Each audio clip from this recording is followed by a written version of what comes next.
बीआरएसचे नेते भगीरथ भालकेंनी घेतली शरद पवारांची भेट. भगीरथ भालके राष्ट्रवादी एसपीमध्ये प्रवेश करण्याची शक्यता.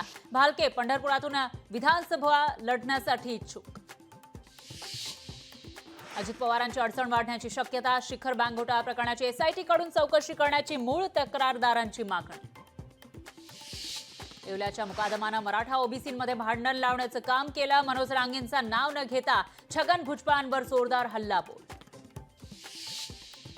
दीक्षाभूमीतील भूमिगत पार्किंग बुजवण्याचा मोठा निर्णय. दीक्षाभूमी स्मारक समितीच्या बैठकीत निर्णय. पार्किंग जागेबाबत पुनर्विकास प्रस्ताव सरकारकडे सादर करणार. नीट परीक्षा गैरप्रकारातील मुख्य आरोपी गंगाधरला अटक. सीबीआयच्या पथकानं आंध्र प्रदेशातून केली अटक. गंगाधर सध्या बंगळुरूमध्ये सीबीआयच्या कोठडीत. पंढरपुरात आषाढीसाठी आजपासून विठ्ठलाचं 24 तास दर्शन सुरू. तर 25 जुलैपर्यंत विठुरायाचं 24 तास दर्शन घेता येणार.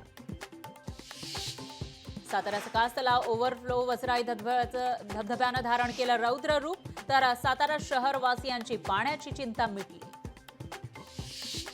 राज्यातील बहुतांश भागामध्ये पावसाची हजेरी. मुंबई, ठाण्यासह रत्नागिरी, सिंधुदुर्ग, रायगडमध्ये मुसळधार पाऊस. विदर्भातील अकोला, वाशिममध्येही पावसाच्या सरी.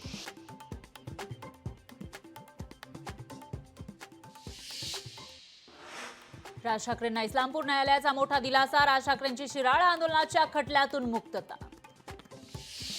जळगावच्या ओझरखेड धरणाच्या रस्त्याच्या कामात भ्रष्टाचार. राष्ट्रवादी एसपी पक्षाच्या रोहिणी खडसेंचा आरोप. भ्रष्टाचाराच्या चौकशीची खडसेंकडून मागणी. बदलापुरात उल्हास नदीमध्ये पाण्याचा प्रवाह वाढला. नदीवरील चौपाटी पाण्याखाली. उल्हास नदी धोक्याची पातळी ओलांडण्याची शक्यता. मनोज रांगे हिंगोलीतून परभणीमध्ये दाखल. रांगेंची मराठा आरक्षणाबाबत जनजागृती रॅली.